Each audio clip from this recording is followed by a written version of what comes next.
This Twilight Zone adventure was awesome! This episode was so good that it made James Rolfe's top 10 Twilight Zone episodes list, and I can see why, since it was so epic. In this tale, we follow a reporter named David Ellington who gets lost traveling up the European mountains. Pfft, typical tourists. Thankfully, David is taken in by a group of Moses monks who allow him to stay in their castle, as long as he never opens up their secret door. The Nightmare Room. Naturally, David is drawn to the secret nightmare room upon hearing the howls of a man in pain within said door. Davy soon discovers that there's a man being held prisoner in the nightmare room, who claims to be a victim being tormented by the monks because they are the evil ones.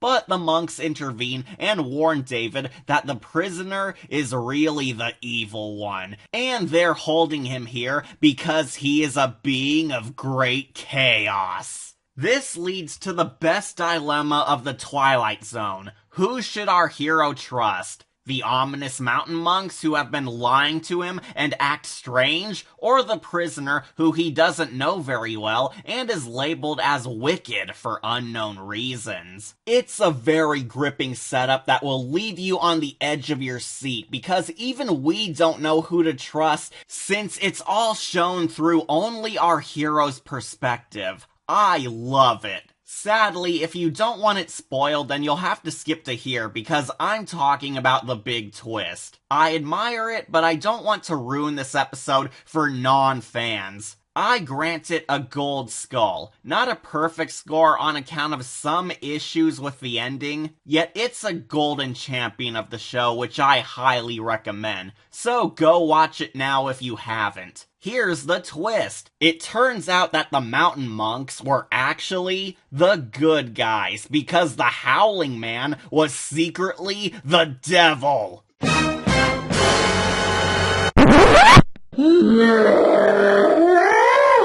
Yep, the monks are really Darkstalker hunters who've dedicated their lives to tracking down and killing monsters of the night. And their prisoner was the devil. Sadly, David makes the wrong telltale choice and releases Satan upon the world. As the monks point out, they hid Satan from civilization because he knows humanity's greatest weakness: temptation. But there's honestly a pretty badass epilogue where David takes it upon himself to atone for his mistake, and he becomes a monster hunter tracking down the devil for the Darkstalker monks. That's so epic. However, just when he recaptures Satan, his moronic maid re-releases the demon upon the world because she's stupid.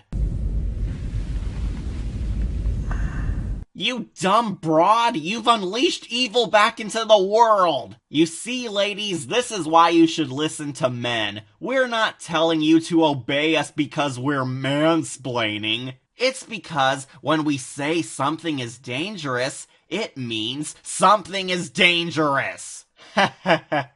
Okay, in all seriousness, this episode is great. I was not a big fan of the ending, since it's the cliched "here we go again" ending.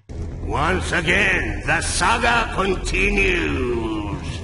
Luckily, I can say that this trip overall is another great one for the Twilight Zone library. It is a unique tale of suspense with unnerving dread, intriguing characters, magical concepts, a mysterious atmosphere, unpredictability, and truly feels like something beyond what the Twilight Zone normally gives us. What can I say, but you'll definitely want to see what's inside.